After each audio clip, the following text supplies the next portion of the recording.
So I'll give you an example. I was reading an article just a couple days ago about a journalist who was raised in the South in the United States and decided to make the move up to New York because they thought it would be better for their career.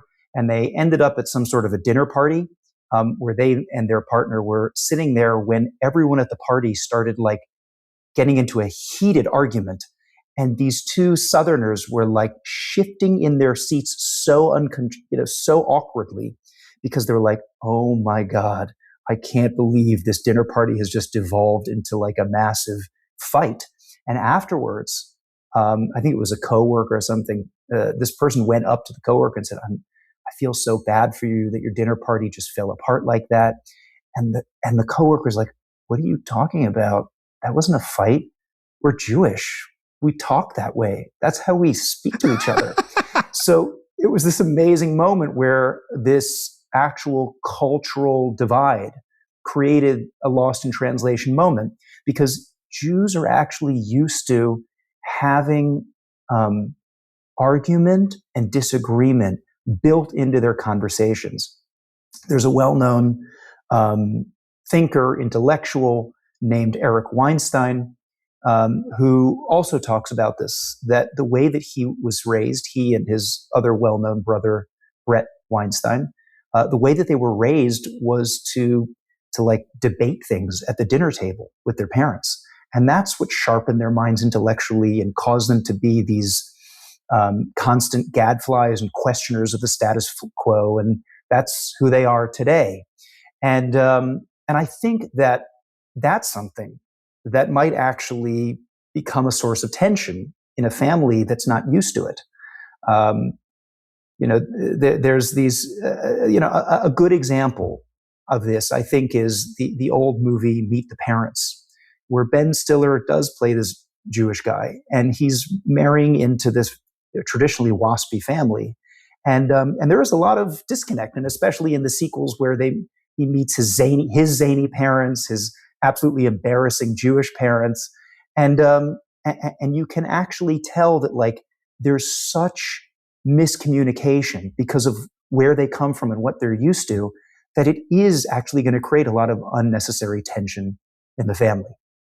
So I think that's a good example of a modern day case where we can see this actually playing out in real time. But that's interesting because I don't remember. I can't recall if this was in the show, but there is a moment at the end of like the season finale for season 2 where they talk about other things that are Jewish. But for sure, that is definitely one of them. That like Jews like to. You're talking about the show Nobody Wants This. Correct. Nobody Wants This. Yeah, that could not Meet the Parents. Yeah, but in Nobody Wants This, where there is this discussion of things that are Jewish. I don't actually think that's funny because that would be an easy shoe-in, like the love of argumentation. I almost wonder if there are other cultures that also argue like that. But to be fair, I mean, that is distinct. Like that is a distinctly Jewish thing in terms of our entire Talmudic text is literally filled with arguments. Even in the Torah, you'll have people arguing, famous like Abraham arguing with God, Moshe arguing with God, which definitely needs to be understood in context. But that is definitely a good example. Would you say like are there any other examples where like there are certain Jewish values that get disseminated through? I want to double click on that because you mentioned that there actually is Talmudic and even biblical precedent for this love of argumentation. That it's not just a cultural thing. The culture comes from something actually deeply theological. The idea that a human being is allowed to argue with God is a crazy notion.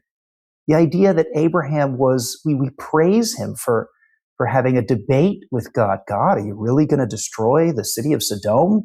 What would people think? The judge of all of the earth wouldn't carry out justice? And then later, Moshe does the same thing. He says, what, are you going to kill the entire Jewish people? What are the Egyptians going to say? They're going to say God didn't have the capability, God forbid, he could take his people out of Egypt, but couldn't take them all the way to the promised land. And we have multiple people throughout the Tanakh who are praised for arguing and debating with God. Now compare that with, for example, the Catholic idea that the Pope is infallible and that there is no arguing with the Pope, and that for many millennia, for many hundreds of years, church doctrine was not something that was accessible to the people. They kept it intentionally in Latin, in a language that people could not understand, because the priest was the authority in the town, and other people did not have the authority, they didn't have the permission to argue back. It wasn't until Martin Luther's Protestant Reformation where that even became a thing. But contrast that, there's this moment, I love these moments when you see it playing out so clearly. There was one Friday night I was in a particular neighborhood in Jerusalem, and I was visiting a shul where the rabbi, who was a very well-established scholar, Talmud Chacham, got up and started giving his Friday night Devar Torah, and he was speaking about a matter of halacha, of Jewish law. This happens to be a neighborhood where there are many dozens of highly prestigious Jewish scholars who also live there. It's, the per capita number of rabbis in this particular neighborhood is through the roof.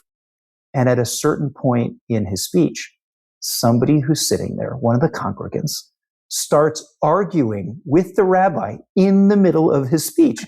And it's just beautiful. It's not an awkward moment. It's uncomfortable. It was almost expected that people would voice their opinions back. That is so the opposite of an uneducated population who has to just sit there and receive wisdom. So one very powerful, and I think very beautiful Jewish value is the idea that truth comes not just from the top down, but also from the bottom up. That because of the divine nature of a human being, our constant dialogue with God is what helps to express and to evolve truth in front of our very eyes. We play a role in the unfolding of truth. We're not just passive bystanders or recipients of something that's being told. Now, obviously, there is something called revelation. There is Mount Sinai. We receive the text of the Torah, and obviously, there is a baseline of divine law that cannot be argued upon. But after that, once God gives us the rules, then he says, now you guys figure it out. Now you guys, what's your opinion on the matter? And we have a very real say in that. And that's something so beautiful and so powerful and something to be treasured. The fact that we argue is such a marvel of what it means to be a Jew. Because from a deeply religious perspective, it means that we understand the power and the potential of every human being to be a source of divine truth themselves. And now, of course, you can see why the Jewish people produce so many famous scientists. I mean, these are the people who are looking at the world and saying, I wonder why that happens like that. Or, I'm not sure your conclusions are correct about this particular principle. It takes somebody who has the guts to question the status quo is the person who's going to make that brand new discovery. Not only that, but I once was having a conversation with a professor of Jewish humor. I kid you not. And his theory was that the reason why Jews are so funny is also because of this phenomenon. The fact that we're able to challenge God, to look at things and notice what's not right with the world, well, that's the beginning of all of comedy. From there, you can start to, you've got the whole Jerry Seinfeld bit about airplanes and tiny razor blade dispensers and all the little strange quirks of reality.